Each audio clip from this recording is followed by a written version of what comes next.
欢迎来到 Nguyen TV 频道，请订阅频道，所以大家不要错过当天最热门的新闻。我们今天的时事通讯包括以下内容：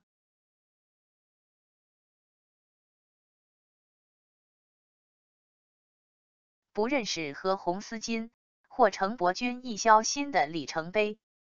石颖同学在接受采访，被问到有没有见到博子哥时，回了一个惊破天的答案：不认识。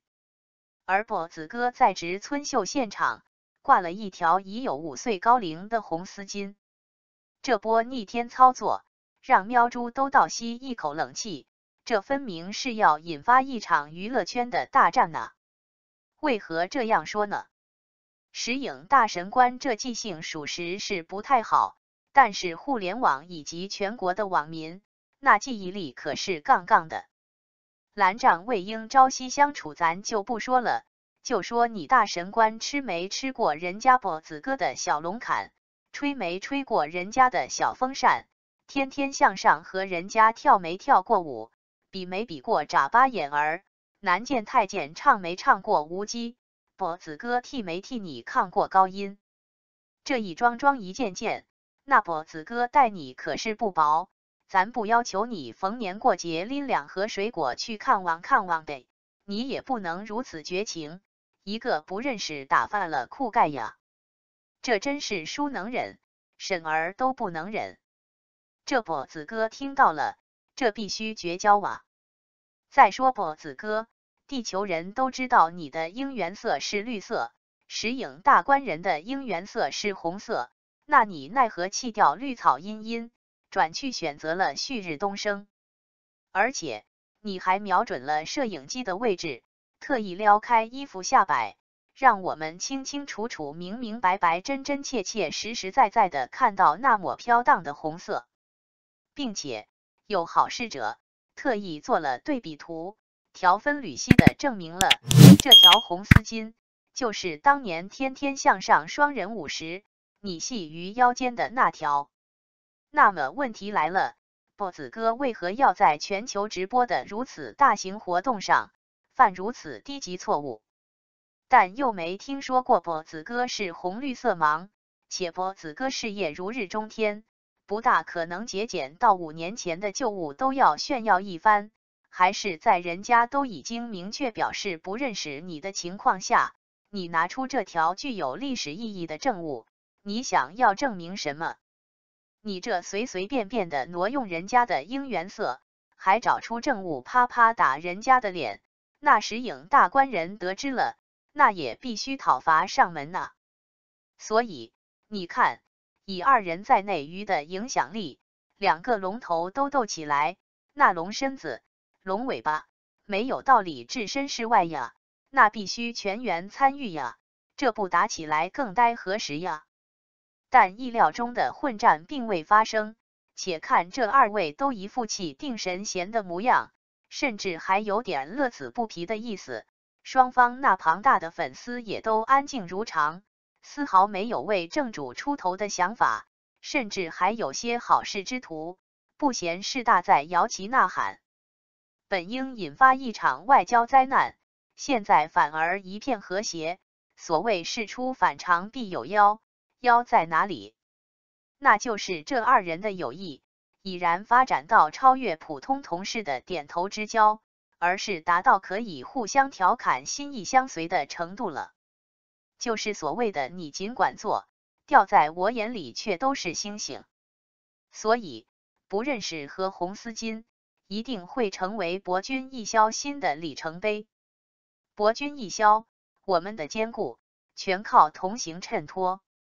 这段时间的娱乐大瓜，个个保熟但不保甜，一突西风压倒东风，一突又东风干倒西风，斜刺里再杀出一个南北风，好一阵混战，让我等吃瓜群众一时目不暇接，唯瞠目瞎舌大呼刺激矣。但在这你方唱罢我登台的一派乱纷纷中，博君一宵却稳如老狗，坚若磐石，何解？那我们不妨分析一下各路 CP 如此大动干戈的原因吧。1. 利益之争。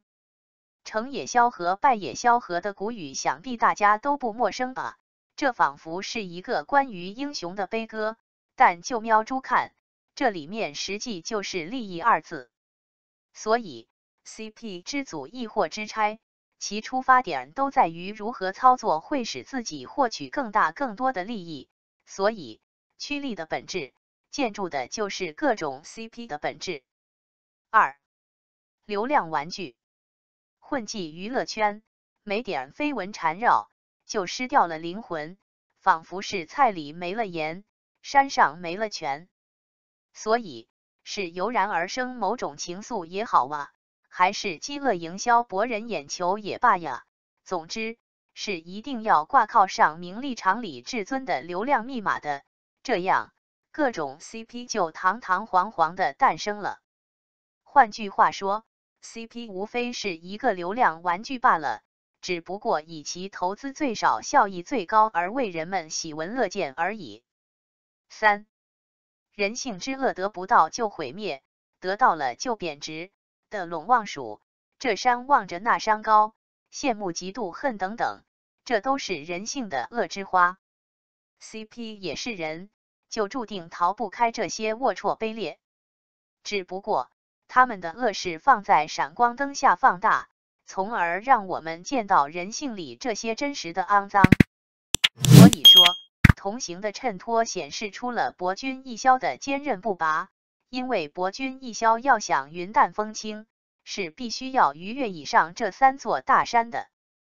博君一肖是没有利益之争的。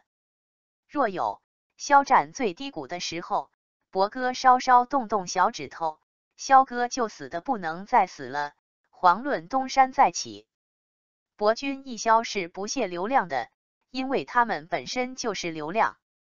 二人靠实力与人品，硬生生将流量这一贬义词掰成了褒义词，积极、向上、阳光、拼搏，而绝不会是外强中干的绣花枕头，空有一副好皮囊，却没有与之相搭配的好心灵。博君一肖呈现的恰是人性之美，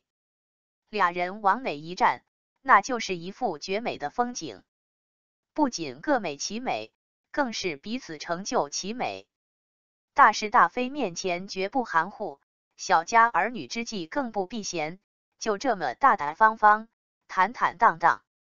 这样的两个人，让我们看到了平凡人平常心面对世俗所爆发出来的一往无前的决绝与勇气，这是我们多少人诉诸于现实而不得的至真至纯之宝啊！